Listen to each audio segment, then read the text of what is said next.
Welcome back to the Red Sofa. We're here with Skotti Fietsam, Senior Vice President of Supply Chain at Accuride. We're talking about ROI and the return on investment of some of the technologies that you've invested in.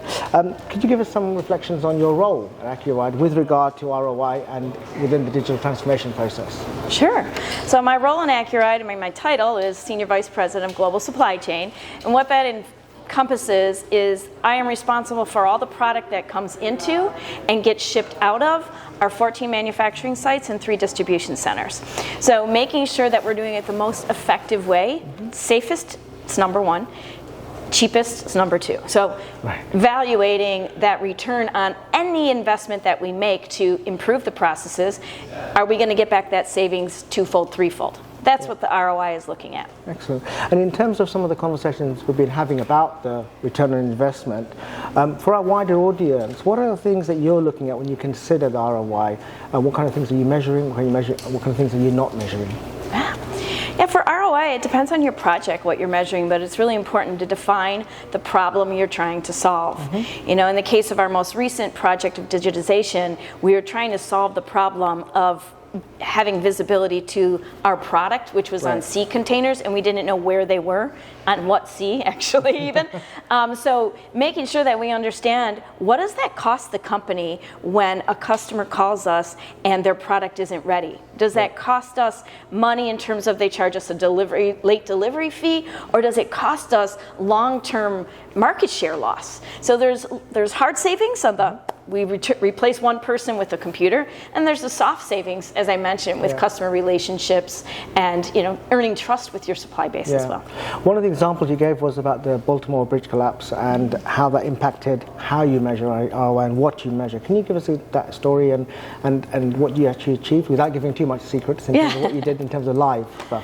Yeah, sure. So we had already just finished our digitalization project on visibility, and right away, I think within a month, I got a phone call from our CEO, CFO, a couple of texts, and they're saying, hey, the Baltimore bridge collapsed. Do we have any product there? Are there any concerns over our customer shipments?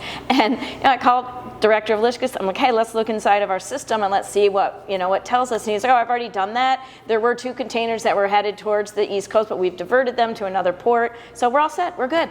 And within 2 minutes, and that would have been an exercise that would have been 7 people, 24 hours a day trying to find where these containers are. It's automated, right? Yeah. You get all that information So it's almost like you don't have to measure that because it speaks for itself, but there is savings to that. There is the ability to gain your customers' trust when you can tell them quickly, no risk. Yeah, and talking of savings in terms of, and measuring ROI in terms of short-term versus long-term strategic goals, how do you balance that between the short-term and long-term ROI?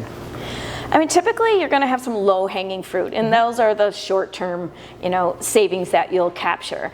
And the ROI on that is typically what is it going to take to implement this project, and implement means this implementation fee from your supplier or provider, but it's also your resources internally, creating a project saying, hey, here's how much it's going to cost us. We need a couple IT people to help. We need our logistics team.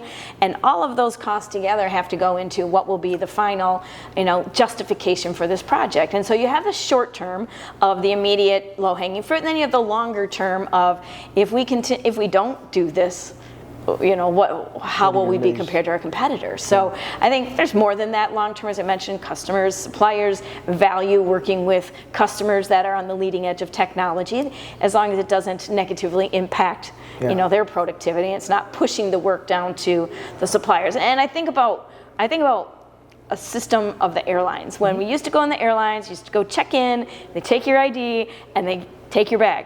Now they've pushed that all down to the customer, right? So now we have to go and we're checking our own bag and we're doing our own tags. I don't want our suppliers to do that. I don't want them to feel the pain of what should be our work. Yeah, and that's really interesting because a lot of the ROI calculations is worked upon what you're doing, but taking your colleagues and taking your stakeholders with you. One of the key things about return on investment and measuring it is using it to actually get more investment and more investment buy-in from the board. Can you give us an example of how we can do that, how organizations can utilize the ROI to get more investment done? Yeah, the way we did it was for our project just setting our original goal of freight visibility. And by having freight visibility, we just thought that was our only problem that we were trying to solve. And in doing that, we realized we had several other problems that popped up. One was we were just paying invoices blindly without really verifying that we were being charged the right amount. And so we really needed to go back and make sure that we had, oh, the software can also do that. So all right, let's add that on. And the only way I was able to get more investment for that add-on was to say, hey, by the way, my original baseline was to save $300 a container. We're saving $737 a container. I would love to take some of that and invest it further in this invoicing problem. That we don't really know how big the problem is, but we did fix it.